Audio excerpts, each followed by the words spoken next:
demandé là ce soir, mais comment vous faites pour avoir Éric Fotorino à Saint-Aubin? Eh bien c'est tout simple.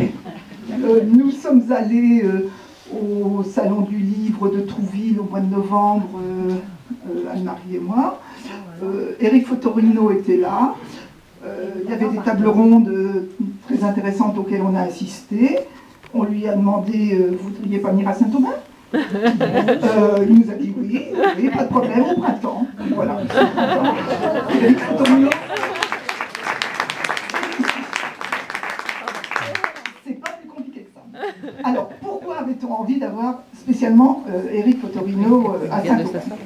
Bon, pour plusieurs raisons. Déjà parce que depuis 10 ans que la bibliothèque fonctionne, nous suivons régulièrement les sorties de ses livres. Nous les avons pratiquement tous, enfin on en a une bonne liste. Les lecteurs les apprécient, ils circulent beaucoup. Et nous avions envie donc d'en parler avec Éric Fotorino. Et puis, depuis plusieurs années aussi, nous nous intéressons à une problématique qui est l'écriture journalistique, l'écriture romanesque, littéraire. Nous en avions parlé avec Jean-Louis Hésine il y a 1 an ou 2, lors de sa sortie du livre Les Taiseux. Nous en avions parlé aussi avec Florence Aubenas quand elle était venue en septembre 2010, lors de la sortie du Quai Louis XIII. Alors pour elle, c'était clair et net. Elle nous avait dit très clairement, moi je suis journaliste, je reste journaliste, il est hors de question pour moi d'écrire un roman, je n'ai aucune imagination. Mes livres sont une enquête approfondie que je relate.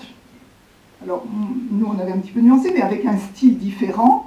Mais elle ne revendiquait absolument pas le titre d'écrivain, si je puis dire. On avait aussi parlé avec Jean-Paul Kaufmann, quand il était venu au moment des Boréales. Et nous avions envie de parler avec Éric Fotorino de ce double travail, de cette double casquette, journaliste-écrivain. Et j'ai d'ailleurs vu récemment que dans le tout dernier livre, dont on parlera d'ailleurs tout à l'heure, il y a un chapitre qui s'appelle « Journaliste ou écrivain ». Il faut dire que ça tombe pile dans notre problématique. Alors, Éric Fotorino, pour lui, c'est quand même un peu plus compliqué de discuter avec lui, parce qu'il a écrit tous les genres littéraires, si on peut dire, des essais, notamment sur l'Afrique, sur le vélo aussi, autre point en commun avec Jean-Louis Hésine, mais ça je laisse Isabelle qui fait partie de la confrérie des deux roues, je lui laisse le soin d'en parler. Des romans de pure fiction, c'est écrit roman sur la première page, et puis c'est vraiment de la fiction, et puis des récits. Des récits, alors certains, donc je l'ai dit sur le vélo, il y a déjà un qui s'appelle « C'est mon tour ». Alors c'est drôle quand même, vous êtes dans les tours, écrit avec Gérard Mordiga, Jean-Bernard Pouy, qu'on a reçu aussi ici. C'était un travail d'équipe. C'était un travail d'équipe, des récits, et puis les deux récits autobiographiques, enfin plus purement autobiographiques, que sont les deux livres de 2010-2011, Question à mon père et L'homme bébé tout bas. L'un consacré à votre père adoptif et l'autre à votre père biologique, et qui ont beaucoup ému les lecteurs qui ont emprunté ce livre. Voilà, je ne vais pas en dire plus parce que Isabelle a des tas de questions, je suppose, à vous poser.